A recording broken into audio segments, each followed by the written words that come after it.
She had two little girls, a stolen name, and exactly $12 hidden in the lining of her coat. It was the spring of 1889, and Clara Holt was not Clara Holt at all. She had borrowed that name from a grave marker outside of Abilene 6 weeks ago, pressed her fingers to the cold stone letters, and decided a dead woman's name was safer than her own. The man she was running from didn't know Clara Holt existed. He did know her real name, and in the territory of Wyoming, that distinction was the difference between her daughters growing up and not growing up at all. If you've ever had to become someone else just to survive, stay with me to the end of this story. Hit that like button and drop your city in the comments. I want to see how far this one travels. Her real name was May Delacourt. She'd been May Delacourt for 26 years, the wife of Philip Delacourt for 4 of them, and she'd spent every one of those 4 years learning what it meant to be married to a man whose kindness was a performance he only gave when other people were watching. The girls were 3 and 5, Violet and June. Violet had her father's dark eyes and her mother's way of going very quiet when something was wrong. June had her mother's red hair and no fear of anything, which was both a comfort and a terror depending on the day. The night May left, it was raining. Philip was in town. The girls were asleep. She packed what she could carry in one bag, and what the girls could carry in 2 small bundles she'd been quietly preparing for 3 weeks. She'd stolen nothing that wasn't already hers. Her mother's ring, the girls' winter coats, $40 from the household account she'd been skimming $2 at a time since November. She burned the $28 she didn't take, not out of spite, but out of calculation. A man counting missing money looks harder than a man who finds the account untouched. She'd had 4 years to learn how Philip counted things. By the time he would have noticed she was gone, she was 40 miles east on a mail wagon, going by Clara, telling the driver she was a widow, headed to her sister's place in Cheyenne. There was no sister in Cheyenne. She made it as far as a town called Greer's Fork before the $12 became 6, and the 6 became a problem. She'd been looking for work: laundress, seamstress, cook, anything that a woman with 2 small children could do without leaving those children alone in a boarding house room she couldn't afford to keep. She'd asked at every establishment on the main street of Greer's Fork and been told, kindly and unkindly depending on the person, that there was nothing. The boarding house keeper, a woman named Mrs. Ardell, had let her stay 3 extra days out of what May understood to be pity, and pity had an expiration date. On the 4th morning, she was sitting on the front step of the boarding house, with June on her lap and Violet leaning against her side, working out how far $6 could get them, and whether there was anywhere it was enough, when a man she'd never seen before tied his horse to the post across the street and went into the general store. She wouldn't have looked twice, except for what happened when he came out. A boy, couldn't have been more than 9, was sitting against the storefront with his hat in his lap, the posture of someone who'd been there a while and wasn't sure what to do next. The man who came out of the store stopped, looked at the boy, said something she couldn't hear. The boy shook his head. The man looked up and down the street the way someone does when they're making a decision, and then he reached into the bag he was carrying, pulled out a wrapped parcel. Bread, she found out later, he'd just bought it, and handed it to the boy. Then he went back inside the store and came out a few minutes later with the storekeeper and a woman May didn't recognize, and from the conversation that followed, conducted in low, serious tones, the boy ended up leaving with the woman, and the man ended up standing on the boardwalk, watching them go, with the expression of someone who had just put a loose thing in a safe place and could move on. He turned, untied his horse, and happened to glance across the street. He saw her looking at him. She looked away, felt her face go warm with the particular embarrassment of being caught watching a stranger's kindness. She heard boots on the dirt. "Ma'am, excuse me." She looked up. He was standing at the bottom of the boarding house steps. A tall man, weathered in the way of someone who spent most of his time outside, with a face that was not handsome exactly, but had the quality of being trustworthy, which she had learned was a different thing entirely, and considerably more rare. "I don't mean to intrude. I couldn't help but notice." He stopped, seemed to choose his words carefully. "Are you all right?" She had been asked that question many times in the last 6 weeks. She had always said yes. She looked at her daughters, at the $6 in her coat, at the road that went east and west and offered nothing in either direction that she could name. "No."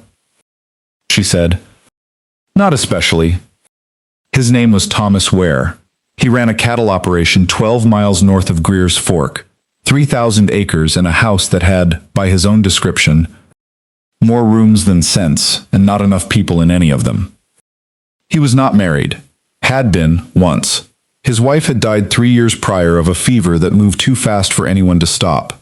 He said it plainly, without the performance of grief that people sometimes gave when they wanted you to know they'd suffered. He just said it like a fact that had shaped everything after it. He was not offering charity, he told her. He was offering a job. He needed someone who could manage a household, cooking, preserving, the 100 daily tasks that kept a working ranch functioning that he'd been doing badly and incompletely since his wife died. He'd pay a fair wage, provide room and board for her and her daughters, and expect honest work in return. I'm not asking your history, he said. A person's history is their own. I'm asking if you can cook and if you're willing to work. She could cook, she was willing to work. What she didn't tell him, couldn't tell him, not yet, maybe not ever, was her real name. She was Clara Holt. She had to keep being Clara Holt. She told herself it was temporary. Just until she was certain. Just until she knew Thomas Ware well enough to know whether the name she'd given him mattered to him more than the person carrying it. She told herself it was protecting her daughters. Both things were true. Neither one made the lie feel smaller. The ranch was called Drywater, which Thomas explained was the name the original homesteader had given it after 3 attempts to find a working well. He'd figured out the water eventually. The name had stayed. The house was solid and clean in the way of a place that had been well kept and then let go in stages. She could see where it had been cared for, the good bones of it, the careful joinery on the kitchen shelves, the garden beds that had been planted with intention even if they'd gone to weed. She could see where the care had stopped. 3 years of stopped care, she estimated. The same 3 years that mapped onto what he'd told her on the steps of the boarding house. The girls took to it immediately. June declared the barn the best place she'd ever been. Within 5 minutes of arriving, Violet was quieter, but May caught her daughter standing at the kitchen window the next morning, watching the way the light came over the eastern ridge, and there was something in her face that was not quite happiness. She was too young for grief, and too young to name its opposite, but was something like recognition, like a place feeling right in a way that was new. May made herself useful, and made herself careful. She learned the ranch's patterns and the rhythms of Thomas Ware's days. He was up before dawn, and in the barn before she'd started breakfast. He ate without complaint and thanked her without fuss. He was quiet in the specific way of someone who'd spent a long time being the only person in a room, where the quiet wasn't absence but its own kind of presence. He spoke to the girls the way adults should speak to children, and rarely did, directly, without condescension, as if their questions and observations were worth taking seriously. Violet, who did not warm to people easily, handed him a carved stick she'd found by the creek at the end of the first week. "For you," she said. He took it with the same gravity she'd offered it. "Thank you," he said. "I'll keep it." He did. It stayed on the windowsill of the kitchen for the rest of the season. May watched all of this and felt the lie she was living get heavier. The letter came in the 6th week. She saw it before Thomas did. The mail came to the house when he was out on the south pasture, and she was the one who took it from the writer. Most of it was ranch business, feed invoices, a notice from the land office. But there was one envelope at the bottom that made the air go out of the morning. It was addressed to the sheriff of Greer's Fork, not to her, not to the ranch. But the return name on the upper left corner was Philip Delacourt, and the word "missing" was written on the front in her husband's handwriting, and below it, in the same hand. Wife and 2 daughters, last known, Eastern Wyoming Territory. She didn't know how it had come to Drywater instead of the sheriff's office. A misdirection by the writer. She'd find out later. An honest mistake. She stood in the kitchen with the letter in her hand, and June pulling at her skirt, asking something she couldn't hear through the roaring in her ears. She could put it back, reseal it, send it on to the sheriff as if she'd never seen it. She stood there for a long time. Then she heard Thomas's boots on the porch. She told him everything. Not because she was brave, because she was tired. She told him about Philip, and the 4 years, and the $2 at a time, and the night she left. She told him about the grave outside of Abilene, and the name she'd taken, and why. She told him that her real name was May Delacourt, and that the man who was looking for her had friends in territorial law and money enough to make missing persons searches look like civic duty. She told him she would leave in the morning, that she was sorry for the deception, that she understood if he was angry. Thomas Ware listened to all of it without speaking. His face did not change in the way of someone controlling their reaction. He didn't appear to be controlling anything. He appeared to be listening. When she finished, there was a long silence. "Does he hurt you?" he said. Not in ways that left marks. He was quiet again. "The girls?" "No, not the girls. But a man like that?" She stopped. It was only a matter of time before he needed them to be afraid of him the same way I was. Thomas looked at the letter on the table. Then he looked at her. "You said you'd leave in the morning." "Yes." "I'm asking you not to." She stared at him. "May." He said her real name. The first time she'd heard it in 6 weeks. It landed differently than she expected, like something set down after being carried a long way. What that man is looking for is a missing wife. A woman alone with 2 children who has no one standing beside her. That's who he's looking for. He paused. "I'd like to make it harder for him to find her." The sheriff of Greer's Fork was a man named Adler, who had been doing the job for 11 years and had, by Thomas Ware's account, a strong dislike of men who used the law as a leash. Thomas rode into town the next day. She didn't ask him what he planned to say. She trusted the intention, and intention was what she had to work with.